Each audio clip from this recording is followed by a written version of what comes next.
What's going on, y'all? So listen.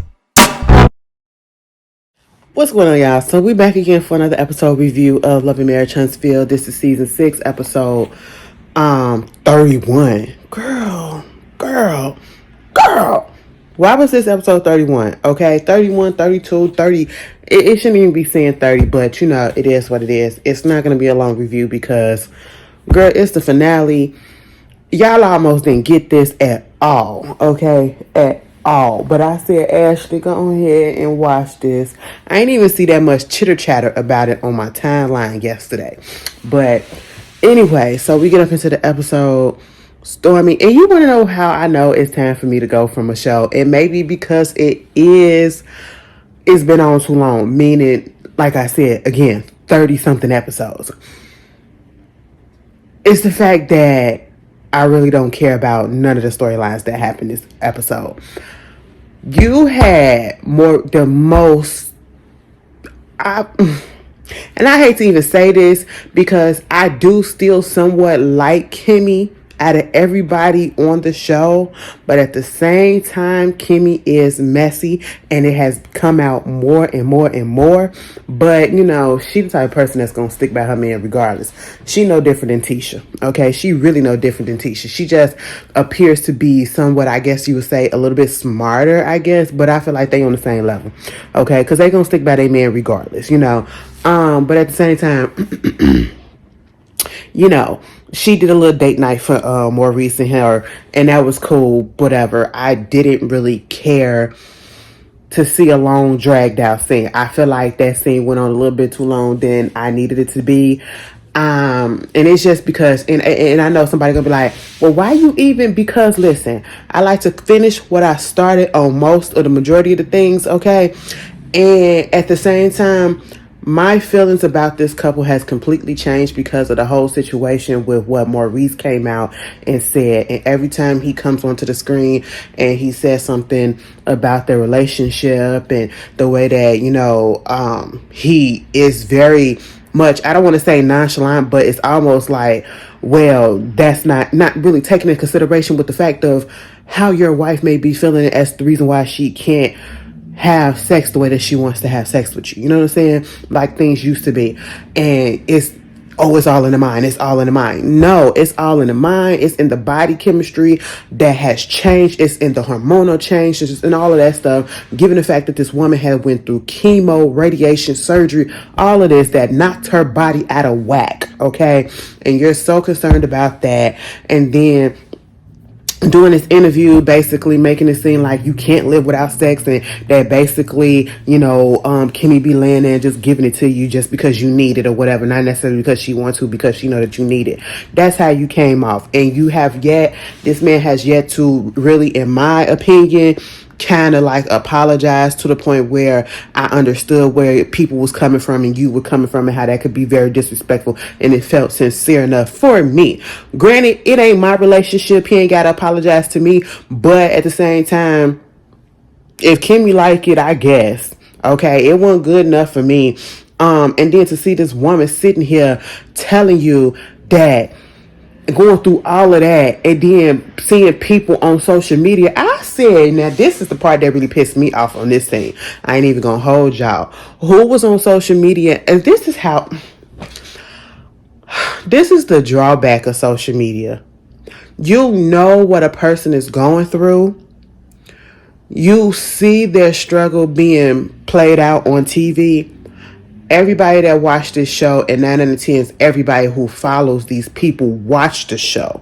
So you know that Kimmy was going through cancer treatments. You knew she had cancer. You knew she was going through chemo. And anybody that's an adult, especially, that's probably watching this show, you know how terrible chemo can be. And even if you don't, all you have to do is Google the side effects and all of that stuff, okay?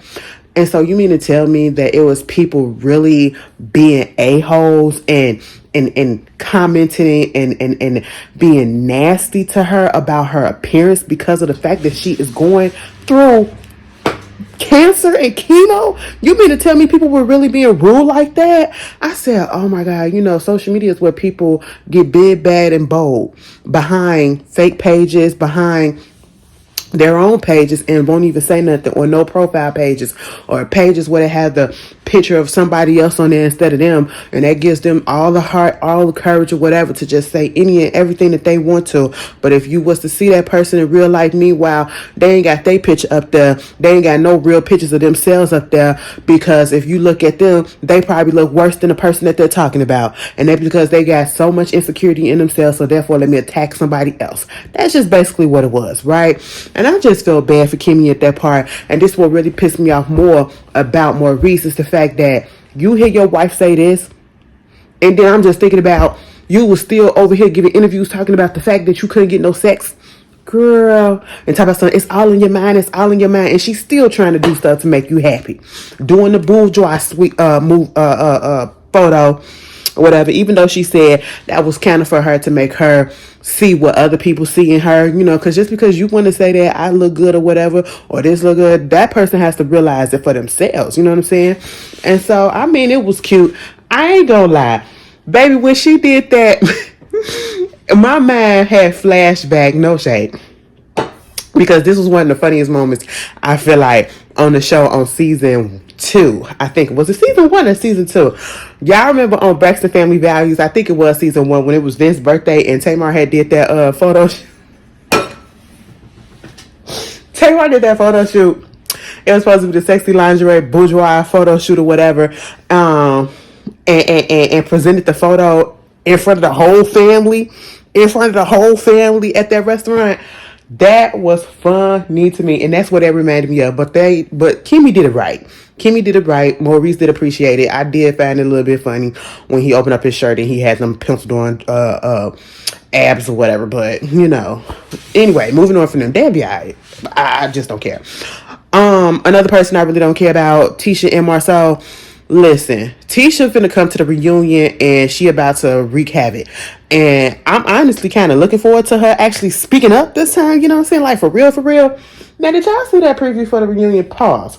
Because when Tisha was talking to, was she talking to Kiki when she was like, okay, you up here talking about this, but see, you cheated on your husband, and your husband cheated on you, and y'all been cheating on each other multiple times. And then Kiki was like, okay, and your point? Girl, let me tell you something. Kiki. What Kiki stand for? Kalindra? Baby, what it stands for? Kenyatta? Okay, Miss Kiki, you got your nerves. If she was talking about you, girl, you got your nerves to bring your ass up on this show. And to be so heavily focused on Tisha and Marcel's freaking relationship and what Marcel doing and how he cheating and all this stuff allegedly. And you out here being a cheater, and you and your husband out here cheating on each other. Girl. See, I knew it was something. I hate the fact that Kiki actually made me be on Tisha's side. God damn. I don't know, like, come on. But Tisha and Marcel and this whole thing about them getting back into the house and him having so much on his plate to, do this, do that, build this, build that. She still want her office. She ready to get up out the apartment, even though they, re-signed the extension on the lease. And what it sound like they probably going to do a month to month after the fact that they probably, didn't fully sign on to the lease, so they're just going to pay month to month and not do a full lease until they get up out of there, because he's still working on the house, and she's ready to get back in the house and all of that. And just the part that bothered me was when he put out there, I guess, I don't know, it sounded like Letitia is trying to act like she want to find her voice in this relationship and trying to show us that, regardless of how you guys may feel or whatever, I can speak up to my husband and everything. And she was coming at Marcel. I ain't gonna hold you. She was cussing at that man. Marcel was even looking like, what is this? And I said, y'all acting, but it's cute or whatever. Go ahead and go off if you want to go off, And at one point he was like, let me ask you this. Did you cheat on me? Have you ever cheated on me or stepped out of our relationship? She was like, I don't know. I don't know how to answer that.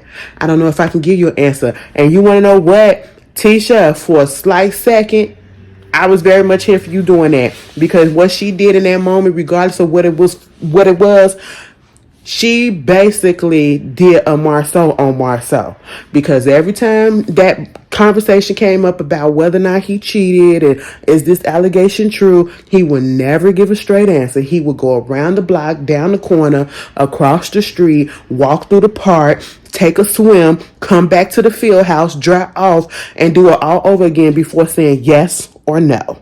Okay? And so when she said, listen, I can't answer that right now, or I don't know how to answer that, or I was here for it, okay? I'm like, boy, that girl did not cheat on you, so like, move it along. Anyway, also the whole situation with Stormy and her family, girl. Stormy said, let's get them all together for a fish fry. And, she had talked to her Uncle Fred about the whole situation and how, things was when her Aunt Lisa and her mama grew up and all that stuff. And it was basically what I thought it was, like sibling rivalry. You get this attention from this person, I didn't get this attention from that person. I don't understand that. Wow, all this stuff. It kind of like rivalry, jealousy, and all that shit that just never grew out of it, okay? And then, Courtney said that's cute or whatever, that y'all gonna do that fish fry and get the families together and try to get them to talk and all that stuff, but I won't be there. Let me just tell you this. Courtney is very much me. Do you know, I love it when I finally seeing somebody that's saying, I don't want to be a part of the mess, okay? That's cute or whatever, but when I say I'm not showing up, I'm not showing up. And Courtney is very much me. That's cute that you want to do all that, but I ain't got time for it, okay? It's stupid, so I'm not going to be involved in it. And he was dead serious when he said he was not showing up. And he did not show up. So, they did try to talk. It started to rain out there, had the whole family out there. And, one of the issues that Stormy Mama had was the fact that she don't have that much help trying to take care of her mother, the grandmother, her mother. And it all goes back to when the father died and she was taking care of the father and all that. She was getting very little help. And I understand that pressure. Like, to me, if I be thinking about that, and especially when my mama got sick or whatever, I was thinking about that because my sister and my sister lives with my mom. She's basically taking care of all of that situation. And there was some more stuff that went down that I'm not going to put out there, but I'm just so glad that my sister is there with her. And sometimes, especially when this stuff happened with my mama earlier in this year, thank God she is still here.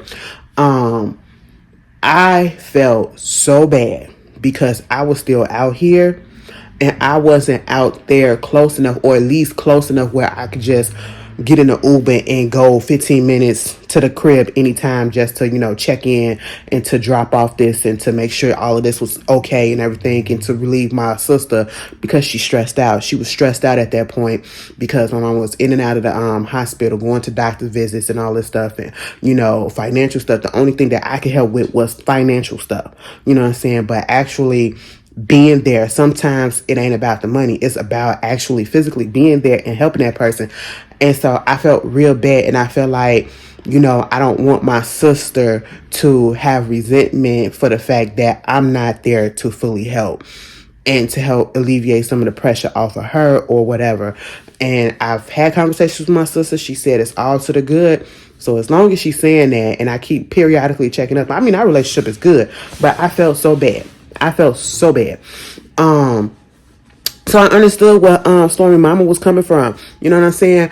But when they talked about that, Lisa just, like, nobody really had an attitude and nobody was coming with an attitude, but Lisa came with the attitude. Lisa was ready to fight. I said, she was like, girl, I see her, whatever. What you want me to do? Just tell me what you want me to do and I'll see if I can do it or whatever. I said, calm down. Betty mama was like, Miss Betty was like, well, basically, I just need, to go over some schedule, whatever. I'm just asking for one weekend out of the month that you can give me for you can come and watch mom and take care of her, whatever, and just give me that one weekend. Okay, like, listen, my husband be gone all the time because he be working or whatever, and then he come home from work and everything. I want to have time with my husband or whatever. Okay, that's just what it is. Okay, I don't want to have to do all of this or whatever, and you want me to come over here. I don't know. It depends on my schedule. She was like, well, I'm married too, and I want to have time with my husband as well. But you see your husband and you sleep with your husband every night. She was like, that's a difference. That's not the same thing. What you trying to do? What you trying to do? I said, what you think she trying to do? She said, listen, mama lives with me. Okay, so that's a different thing. Girl, Lisa wasn't having it. And then it was just, I see what I can do. I see what I can do. Okay, I get it. I get it. All right. Stormy said this is the best situation that could have happened for their family. I said this the best. This the best. That outcome. Girl, she said it ain't gonna get no better than this at this point. I'm surprised it got this way because they almost got a hug out the whole family. And they was like, you gonna hug her? You gonna hug her? Lisa said, I ain't finna hug nobody. I would have thought Betty would have said, bitch, I ain't finna hug nobody. Betty was the one that was about to go over there and try to hug her and hugging everybody else. Lisa said, no, I got it. I'm good. You know, we got it situated. I ain't finna go. I said, you know, baby, Lisa was on one. Okay, Lisa was on one and she was not here for it. I feel like people like Lisa, like older people like Lisa, I honestly do not feel like she was putting on for the camera. Okay, I really feel like that's just how it is. Lisa was over. Okay, but anyway, we got that out the way. Then the last thing, this whole sit down with Melody and Martell. You know, Mel had went over there to Nail's daycare. They was doing a little give back from book, you know, for the going back to school, giving book bags and, you know, stuff for the kids, which I love when people do that. I want to get to a place where I can actually do something like that, because there's a lot of kids that's around here that go to schools, and then I got a school down there, whatever. And I just want to be able to do some stuff like that. I love giving back, you know, especially for the kids. But at the same time, you know, they was talking. She was like, you know, just giving her props about how good the Houston trip. I just felt like the editing was so weird, okay? For the last couple of episodes or so, from when Nell had announced that they was going to take them down there to Houston, to the fact in that same episode, they was already down there in Houston. We only saw one episode where they was actually in Houston for the whole episode, and they was just arguing that whole time. And then the next episode, they back in Alabama. They back in Alabama and did what? I said, wow. Oh, okay, that's all y'all did down there. But according to Mel, they did a good trip. You know, everybody came together for the most part. No real drama outside of Martell and that Kiki mess. And, you know, it was good, whatever, compared to the other trips that went down, especially when it came to Mel and Martell. And she was like, girl, why this man want me to meet up with him and have a little conversation? I don't know what he want to talk about, but, you know, I'm going to think about it. She did pop up. Mel popped up looking nice, okay? And then, of course, Martell popped up in a suit. Sir, unbutton that button, okay? Your titties are about to bust out, all right? Your pecs, you know? And so at this point, they do that.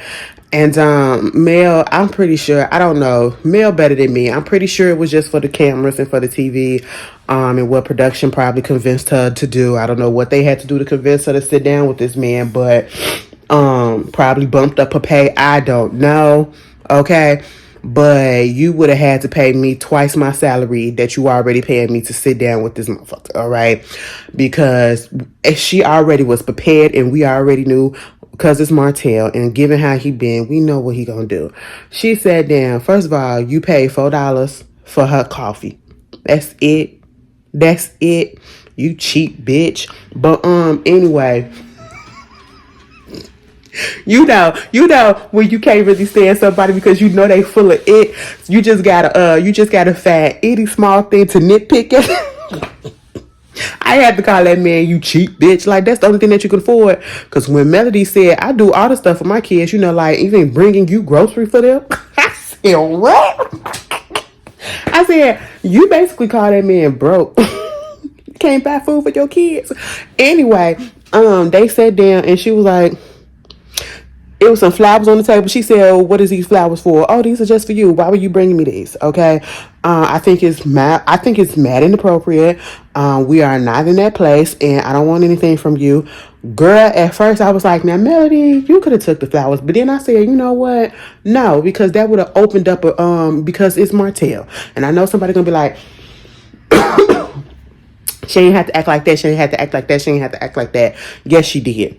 Okay, you got to sit back and you got to think. And technically speaking, you really ain't got to think that hard or that far or that much to understand that with a nigga like Martell, you take one little gesture that they give you, he give you this so-called positive gesture. Oh, he think he back up in there to fuck your life up a little bit more. Okay, it's all about manipulation. It's all about gaslight and all that. And that whole dinner, that whole sit down, it was nothing but a gaslighting thing that he thought that he was going to be able to get over on her, and she just really wasn't here for it. Okay, I need Martell to understand that you are no longer, and I don't even feel like you were dealing, I don't feel like Melody was a weak woman in the relationship. She was submissive. She was trying to be a wife, but she was never weak. Okay, and so therefore, yeah, she kind of let certain things go past a little bit because she still loved him. I don't feel like she's loving, and she may have love for him because of the fact that, you know, he's the father of her children, but it's not a strong love. It's not an in love feeling. That feeling has been gone. And other than that, she don't have no feelings towards him. So that's why she's reacting the way that she's reacting. And I'm proud of her for it, because some people would have folded and be like, oh, these flowers for me, that thank you. You know, that was a nice gesture. She said, no, take these flowers, give them to the kids. I don't want them, because he would have took that as an opening to come back in and try to do some mess. You know what I'm saying? And he up here talking about stuff, you know, because we in a good place and I just want a place of peace and all of this stuff. She said, no, we're not in a good place. We will never be in a good place, and we will never have peace. Oh, because you always thinking about, because what Mel do is, you know, she just want to be upset and, you know, keep on thinking about the things of the past and all this stuff, and woo, woo, she just needs to go ahead and get over it. I said, now, Martell, you need to stop. What Mel said was 100% correct, okay? He is the type of person that want to get on this screen and his camera and want to act as though he did nothing wrong. He want to act as though he's been very good this whole time and make it seem like Mel is the one that is having an issue and won't let him come in and be a friend to her, and won't just get past things. And as if he's doing all that he can to make the relationship work, and so that they can be on a good, amicable fronting, peaceful place or whatever. And that's just not the case. And we see it all being displayed on, you know, playing out on social media and everything, when it is not filming. You know what I'm saying? We don't know about that, right? And so for you to come on here to act as if you're not doing anything or whatever, and you're trying to, you know, keep the peace, and you want to wave the white flag and all this stuff, and it's just all a bunch of bull. Like she said, if you're not saying nothing, you're saying stuff to other people to let them say stuff. And I know that they're getting the information from you because you're the only one that knows. Case in point, when the last time Ariane was coming at Melody, it was all because of him. The revenge porn stuff, it was all because of him. Okay? And somebody in the comments said on one of the videos, how do you know that they know about the revenge porn? And I'm talking about the cast and all that stuff, because they was filming this. Then I said, baby, we're not talking about this current season that's already filmed or whatever. We're talking about the fact that I'm pretty sure that the cast is still very much in association with Martell to this current day. And we haven't seen, at least I haven't seen, anybody put it across my timeline that they called this motherfucker out on what he's done when the camera's dropped. Okay? Because this is wrong. You know?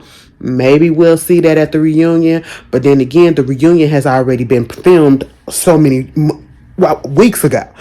Probably a couple of months ago or so. It's been filmed. You know what I'm saying? So yeah, they know about it. But they probably chose to associate with him, and that's why I don't rock with him, okay? That's one thing that you don't do. You don't do. And to act like y'all don't see that this man gaslight this woman all the time and try to make it look like she is a terrible person, you know, bringing up this person cheated and all this just to make it seem like, oh, we do the same thing to each other. No, you just doing the stuff, okay? It is what it is. And she said she dating. Oh, you're dating? Ain't you dating somebody? And won't you wish her right? No, I'm single. Well, I'm dating. Oh, okay. Well, I'm glad you're dating. I said, please. And then you come in there with the ring on. She said, take that ring off and go put it on somebody else. Go get you something else with somebody else, not me. All right, trying to lie about the ring that he claimed that he brought in 2010. She said, baby, I brought this ring for myself last year. Okay. Okay, Martell, I don't understand what was the point of this meeting. If it was to try to make it seem like you're a good person, and look, I can be civil, and it's her that's not trying to be civil. It didn't work. It backfired, and especially when you said, it's been so long. How come you just can't get over stuff? Like she said, you can't tell me how long to get when to get over something. You literally hurt this woman to her core by bringing. It's one thing to cheat, and it's one thing to cheat with the same person over and over again, right? Kind of find out you cheated multiple instances with other people. She caught you a few times with different people, whatever.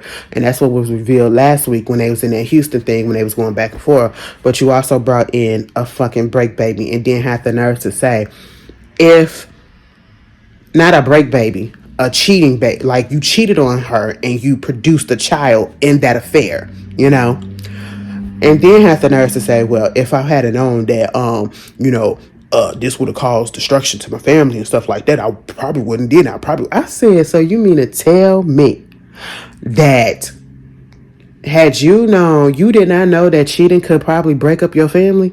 You did not know producing an outside child outside of your relationship with your wife would have broken up your family? He said that shit as if he expected Melody to be okay with him for the rest of their lives, cheating on her as long as he didn't produce a kid. And that she was supposed to just, get mad a little bit, but not leave him and keep on staying. Like, what? Niggas really be having the audacity. Bitch, this is a marriage. This ain't no open relationship. Okay, this was a closed marriage and you forced it open against her will. And she said, bitch, I'ma just end it. Okay? I said, child, Martell got his nerves. But anyway, that was the episode, y'all. Y'all tell me how y'all felt about it. Oh, I did a little bit more than I thought I would. Y'all, I swear y'all weren't finna get this video. I can't do that to y'all. I really can't do that to y'all. But y'all have a happy new year. And if y'all go out tonight, please be safe, okay? I am not going nowhere. I'm finna stay up in this house. It ain't that bad outside, but it was snowing a little bit earlier. And you look outside now, it don't look like it. But happy new year, okay, you guys? I wish y'all nothing but love. Peace.